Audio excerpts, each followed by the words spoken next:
India முழுவதும் இயக்கப்படும் லாரிகள் மற்றும் சரக்கு வாகனங்களில் விதி மீறுவோருக்கு ஆன்லைன் மூலம் அபராதம் விதிக்கும் முறை அமலில் உள்ளது.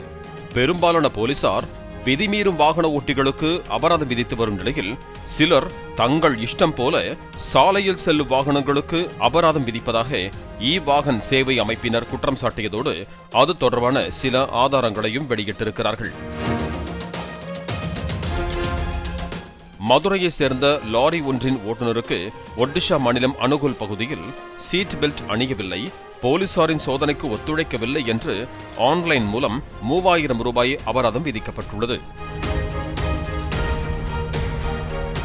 அபராதம் விதிக்கப்பட்ட அதே நேரத்தில் அந்த லாரியில் உள்ள சிசிடிவியில் ஓட்டுநர் சீட் பெல்ட் அணிந்தபடி லாரியை ஓட்டிச் செல்வது லாரிக்குள் பொருத்தப்பட்டிருந்த சிசிடிவி கேமரா வீடியோ மூலம் தெரிய வந்ததாக கூறியுள்ளனர். கோவை போக்குவரத்து போலீசார் இதற்கு ஒரு படி மேலே போய் கண்டெய்னர் லாரி ஒன்றுக்கு ஓட்டுநர் தலைக்கவசம் அணியவில்லை என்று ஆன்லைன் மூலமாக 1000 ரூபாய் அபராதம் விதித்து அசர வைத்துள்ளதாக ஆதாரத்தை வெளியிட்டிருக்கிறார்கள். சம்பந்தப்பட்ட போக்குவரத்து போலீஸ்காரர் மீது புகார் அளிக்கப்பட்டுள்ளது. இவர்களுக்கெல்லாம் மேலாக ஆந்திராவின் ஏலூர் போக்குவரத்து ஆய்வாளர் பீமாராவ் என்பவர் செய்த சம்பவம் வேற மாதிரி.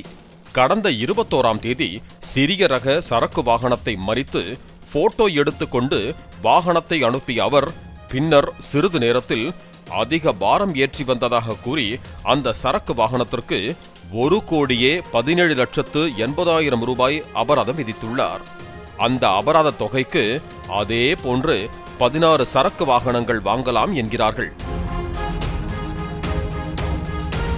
இதனை கண்டதும் காண்டான ஓட்டுநர் தனக்கு இழைக்கப்பட்ட அநீதி குறித்து தனது சங்க நிர்வாகிகளிடம் புகார் அளித்ததால் தான் செய்த தவறை உணர்ந்த பீமாராவ் தவறுதலாக 3 பூஜ்ஜியங்கள் கூடுதலாக பதிவாகிவிட்டதாக கூறி மொத்த அபராதத்தையும் ரத்து செய்வதாக அவரிடம் சமாதான பேச்சுவார்த்தை நடத்தி வருவதாக தகவல் வெளியாகி உள்ளது.